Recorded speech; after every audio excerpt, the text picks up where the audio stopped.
Yo guys, what's up? My name is Jack2505. This is Avengers 2505, and today we're going to be talking about my Thor Thunderer Elite Vault Legendary set that I've grinded for over the last few days. You could get this gear by completing either the Desert Vault on Elite or the Snowy Tundra Elite Vault. So at this moment in time, with more endgame content on its way, I think it's best for the remaining players in Avengers to earn as much gear set as you can to prepare for the secret lab content, which should be coming in the next week or so. So first, let's have a look at the melee legendary piece, Van Braces of the Thunderer. Might 55, proficiency 45. This legendary piece has a 5-star rating and has 2 perks. This piece will drop in all sorts of damage types, mine dropped with cryo damage. Starting with cryo augments. Light combo finishes trigger a blast of cryo damage, and cryo inscription. Heavy power attacks trigger a burst of cryo damage. So when you're using this melee legendary, what happens is that when you, let's say for example, you tap the light attack 3 times, once you hit the enemy with that last ender, it will give out so much cryo damage that if you do it twice, the enemy's basically going to be frozen, slowed down, and very vulnerable for attacks. This is very good for elites and the big robot enemies as well. Really good for that. And this will be the same with the heavy power attacks, which also triggers a burst of cryo damage.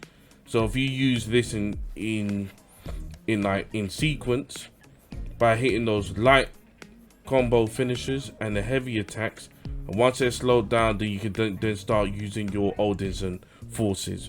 Really good combination.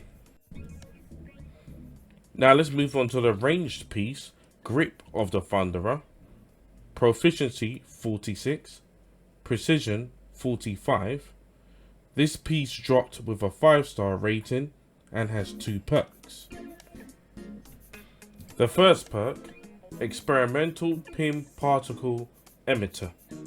Pinged enemies take particle damage, harnessing Asgardian tech to emit pin particles. Now, this one is a really I can't even say it without laughing. Basically, when you pin the enemies to the wall with Thor's hammer, they take a lot of particle damage, and then after a while, they will shrink, be small, and take even more damage. It's actually quite funny when you're trying to get rid of a certain enemy that's getting on your nerves. The second perk, Pin Blessing. Ranged power attacks deal particle damage, dispersing pin particles on impact. So this is quite good when you're throwing it against quite, let's say like a herd of enemies who are coming towards you. Quite good for, well, all missions in particular. Let's say the Vault mission, we get quite a lot of people coming at you, or if you want to get as much pin damage as possible on bigger, more tankier elite enemies. Now the defense gear, Breastplate of the Thunderer. Resolve 50, intensity 55. This legendary gear also dropped with a 5-star rating and has 2 perks. First perk, Asgard's Insight. Increase the rate of heroic regeneration while overcharged by 15%. And Asgard's Privilege. Increase willpower regeneration while overcharged by 200%. So I would say one of the easiest way to get overcharged with Thor would be to do the, you know, when you're holding down the light attack when Thor spins his hammer and then does the finisher after that, mixed in with a few light attacks, and then from there that's when you'll gain the benefit of increased willpower generation and the heroic energy regeneration.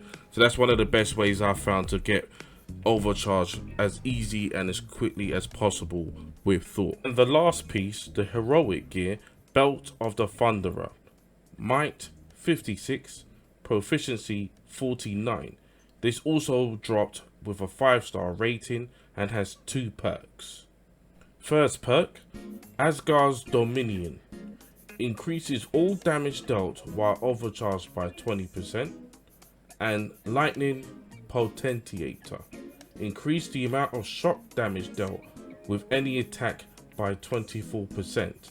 So with this particular piece, the Belt of the Thunderer, it will be probably important to farm some shock gear to complement this legendary heroic gear, so you'll be able to get the best possible damage output.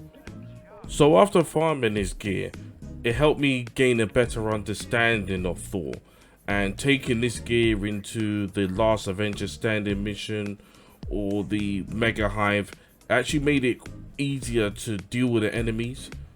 So once you've reached around 130 with Thor, what I would recommend would be to go into the Elite Vaults, complete them, grind the gear, and get the set that you want, and then level it up to 150 if you like. This will help new Thor players who are preparing to go into endgame content but don't have, you know, any exotics yet, or they may not have any other good gear yet. This will be a really good stepping stone going forward with Thor onto bigger and better gear. Now, thank you very much for making it to the end of the video. Don't forget to follow me on Twitter, Twitch, and Instagram. I stream live on Twitch, so feel free to jump into the channel when I'm live. Feel free to join any games with me. Thank you very much for watching, and I'll see you soon. Peace.